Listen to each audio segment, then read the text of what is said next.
Ramakrishna শরণম YouTube চ্যানেলে সকল রামকৃষ্ণ ভক্তমণ্ডলীকে স্বাগত।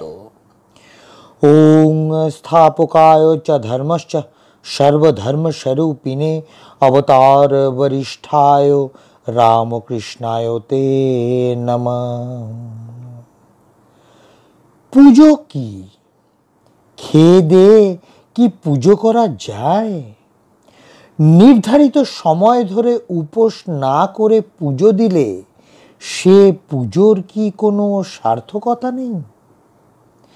এ সকল প্রশ্ন কিন্তু আমাদের অনেকের মনেই ঘোরাফেরা করে। স্বামী অদ্ভুতানন্দজি মহারাজ শ্রী শ্রী ঠাকুর রামকৃষ্ণের অন্তরঙ্গ পার্শ্বদ শিষ্য সন্তান ছিলেন।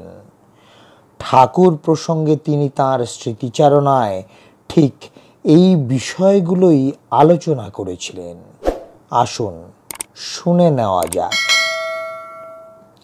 শ্রী শ্রী ঠাকুর বলতেন, পুজো কি জানিস? বলেই শ্রী রামকৃষ্ণ বলছেন, তাকে কি দেব?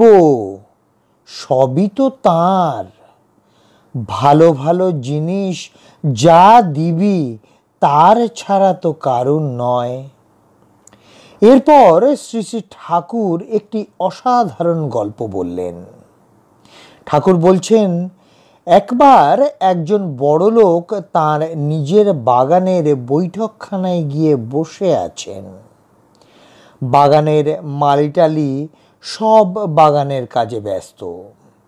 এমন সময় দারোয়ান এসে বললে, বাবু, আমি আপনার জন্য কাল থেকে একটা গাছ পাকা পেঁপে তুলে রেখে দিয়েছি, আপনি এটা নিন বাবু।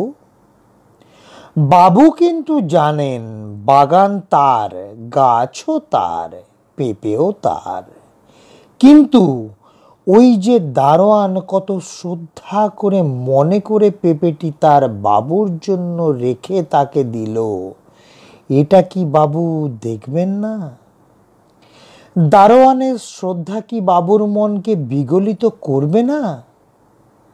বুঝবি, পুজো করাও ঠিক সেই রকম। এরপরেই শ্রী রামকৃষ্ণ বলছেন, কিছু খেয়ে দিয়ে পুজো করলে কোনো দোষ নেই।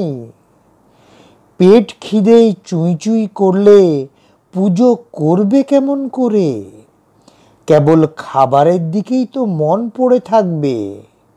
কিছু খেয়ে দে, তারপর পুজোয় বসলে মন স্থির হয়। এই জন্যই ঠাকুর শ্রী শ্রী রামকৃষ্ণ বলেছেন, মন মুখ এক করে ভক্তি করতে হয়।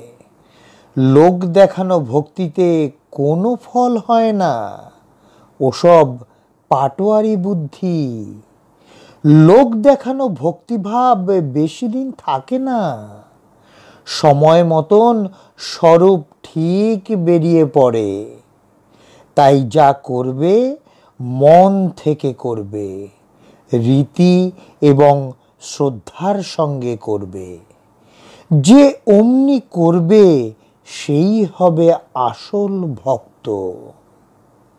যেমন ভগবান গৌতম বুদ্ধ বলেছিলেন, অনাহারে সাধন মেলে না।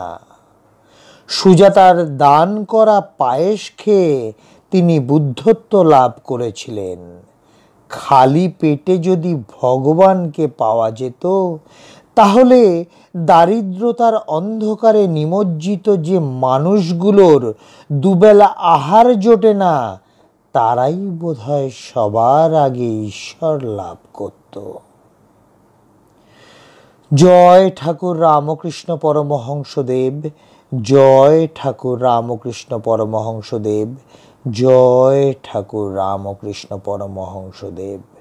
জয় মা শারদা, জয় স্বামী বিবেকানন্দ মহারাজ।